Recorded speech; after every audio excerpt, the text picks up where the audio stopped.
I'm Jennifer Sness, you're watching News 24 Live. I'm joined in studio by author Hugh Macmillan, who's going to introduce us to his new book, The Lusaka Years. Hello. Hi, nice to see you. Nice to see you as well. Now, my first question is, why release this book now?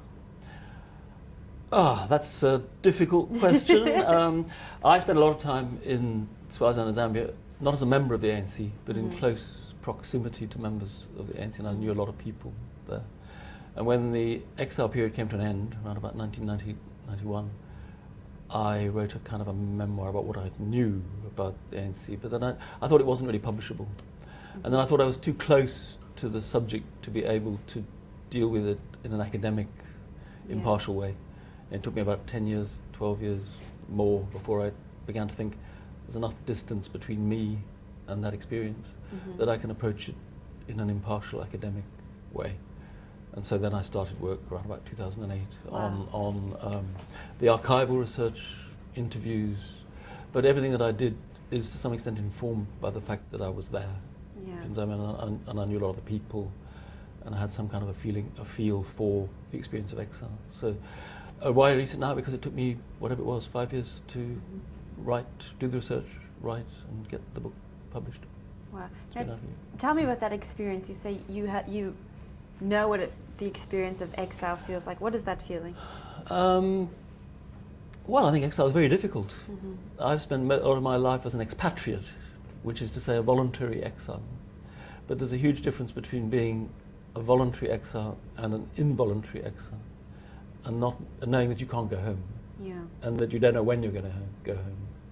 And I think exile was a very difficult experience for most people.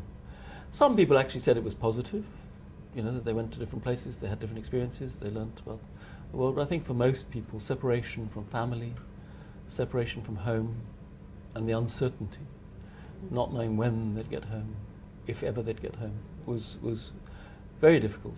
People in exile with the ANC always used to say, people would say, when do you think you'll get home? And they would always say, 5 years.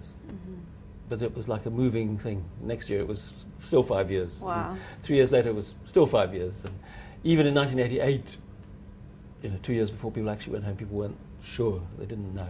Well, it was really only when the unbanning of the ANC was announced and Mandela was released that people knew more or less for certain that they could get home. Even then it took a year or two for some to get home.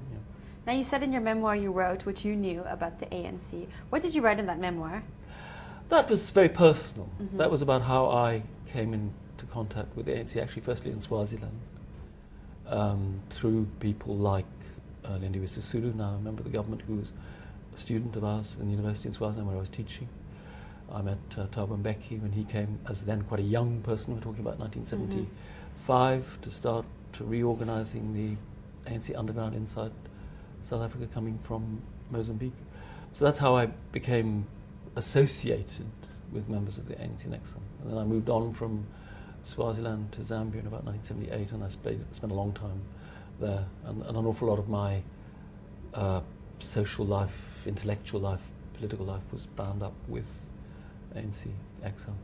And I was privileged actually to know quite a lot of people who later became leaders of the new South Africa, who were then struggling to work to overthrow apartheid, something that was a long, slow, difficult process. What was it like for you as a white person to be in association with all of these people at that time? I don't think I ever thought about it very much. I mean, the ANC, I think, always thought of itself as a non-racial, or at least by the time I came in contact with it, thought of itself as a non-racial organisation. And I don't think that, well, I'd like to think that race wasn't a huge issue. It never seemed to me to be a very big issue. There were always some people of different race groups involved with the ANC. But as I say, I was never a member. Don't get me wrong. I was never a member. I was like on the fringe of the ANC.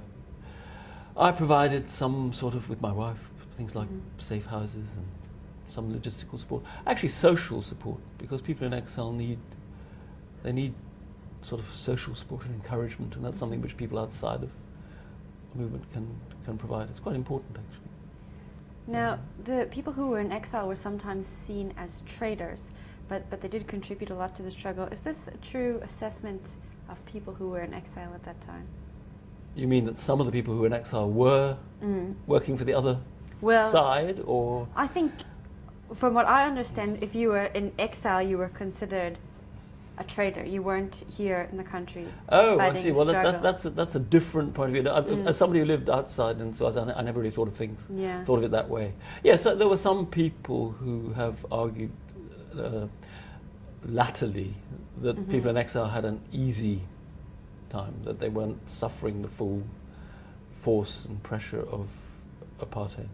But I can assure you that exile, I'm sure that life inside South Africa wasn't easy, but life in exile wasn't easy either. Now, you briefly touched on some of the challenges that faced people in exile, but tell us about that life that the people in exile were experiencing. Well, I think there were an awful lot of difficulties, but the biggest one probably was uncertainty. You know, not really knowing how long you were going to be in exile, not really knowing, in the case of the ANC, whether it had the resources to support the growing number of people who it had to support. I always think, you know, people are often very critical of the ANC in exile, but they don't often give it credit for the fact that it was like a welfare organisation, that it looked after people who were its members in exile, whether in Swaziland, whether in Zambia, wherever. It had to find accommodation, had to feed, clothe, educate, look after the health needs of a large population. That was something that was very difficult for it to do. So it was a lot. So it was never an easy life. It was always difficult. Initially very difficult, but from about the mid-70s onwards, the ANC got more and more support from particularly Scandinavian sources, from Sweden, Norway, provided funds which helped them to maintain a growing population. But it was always difficult. It was. The people who talk about a cushy life for the people in exile, I don't really buy that. There might have been very few people at the top who spent time meeting people in hotels, and that was a rather rare, not many. What are some of the misconceptions that people have about those in exile? I think that's probably the biggest misconception, is this idea that people had a nice time, and that it was, you know, a cushy life. I think that's probably the largest misconception. Well, the other big misconception, I suppose, is that people tend to say that anything that they don't like about the ANC in government now, or the last 10 years or whatever, is somehow the consequence of the exile experience, that the ANC learned bad habits or bad practices or something, which were brought back. The exile was a negative thing, and that some people brought back to South Africa bad habits and practices which they'd learned in exile. It's not something that I subscribe to. I don't really see that. And people talk about corruption in exile, but the fact is the ANC had very little in the way of resources. There was very little for people to be corrupt about. There's much more possibility for corruption if you're in government, and you're in a position to hand out contracts and things like that. There are temptations, but for people who were in exile, it wasn't like that. It was a struggle to survive.